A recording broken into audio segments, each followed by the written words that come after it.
नमस्कार मित्रांनो, जय महाराष्ट्र। आताची सर्वात मोठी खणखणीत बातमी समोर आली आहे। दिल्लीच्या बॉर्डरवर उद्धव ठाकरे देणार भाजपला जोरदार प्रत्युत्तर।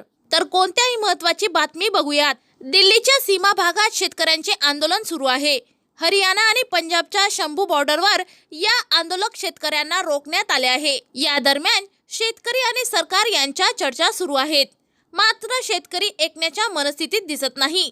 सरकारच्या वतीने आंदोलन थांबावे यासाठी प्रयत्न सुरू असले तरी अद्याप यात कोणताच तोडगा निघालेला नाही। दरम्यान एक मोठी अपडेट समोर आली आहे। शेतमालाच्या हमी भावासाठी हरियाणा तसेच पंजाब या राज्यातील शेतकऱ्यांच्या वतीने हे आंदोलन पुकारण्यात आले आहे। शेतकऱ्यांना रोखण्यासाठी केंद्र सरकारच्या वतीने बळाचा वापर केला जात आहे। मात्र शेतकरी अद्याप सरकारची बाजू ऐकण्याच्या मनस्थितीत नाही। या आंदोलनाचा आजचा 7वा दिवस आहे।